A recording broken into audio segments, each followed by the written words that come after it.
مداسي aad u qurux badan oo sahal ah ayaan sameyneynaa noola wada socda videoga dhamaantiisa daawada.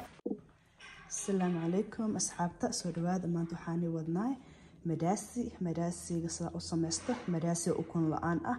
marka noola wada socda. meeshan waxaan ku haystaa 18 ounces oo caano ah oo kisto qandacan ka soo dhigay. waxaan ku sii darsanayaa hal qaado oo olive oil. waxaan kaloo ku soo darsanaynaa hal qaado oo leebata ah.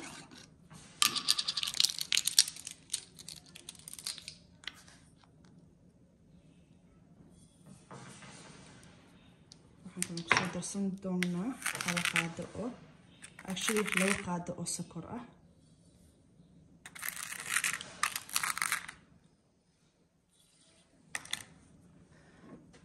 yar oo cusub ah about half a teaspoon camal.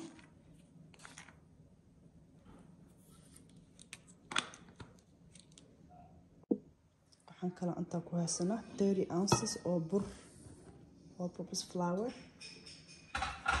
waa xasheynaa hadda.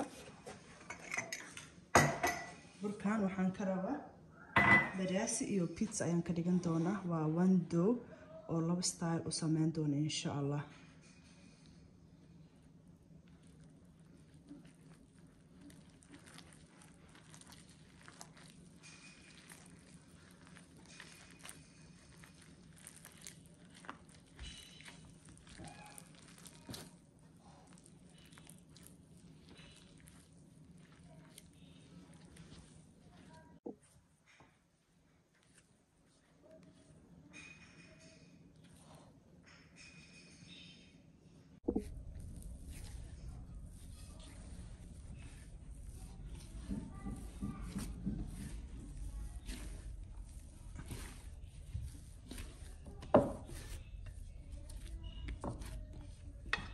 waakana waa dhamaysanay burkii. hadda waa dabooleynaa.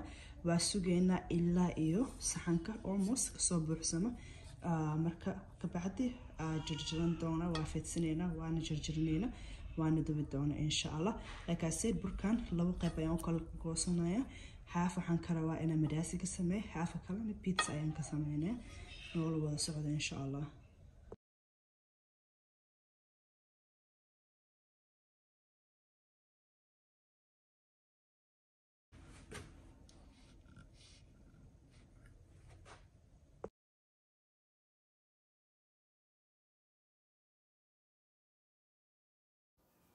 wakana burka diyaar waa ujeedeen. saaska wuu soo badsamay, saxankana wuu soo buuxsamay. haddana waa fidineynaa insha Allah. markaa fidana 4 qayb oo kala goynayna sidii sambuuska camal, triangular camal la sameyneynaa. waa kasaa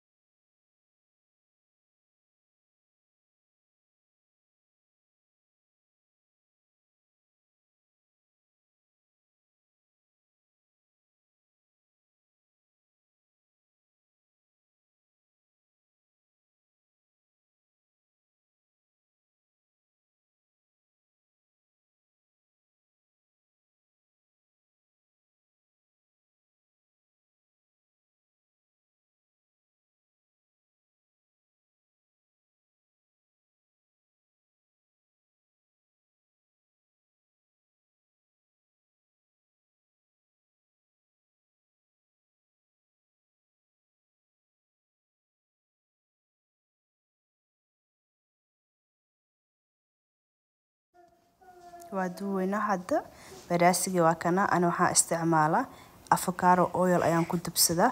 waxaad doontid saliida nooca doontid ayaa ku dubaysaa. waa kana maasha Allah already. waa ujeedin burka wuu soo it's very puffy. waa ujeedin xawaa gudaha ka soo gasha. maasha Allah alaabtan aad iyo aad ay qurux badan tahay.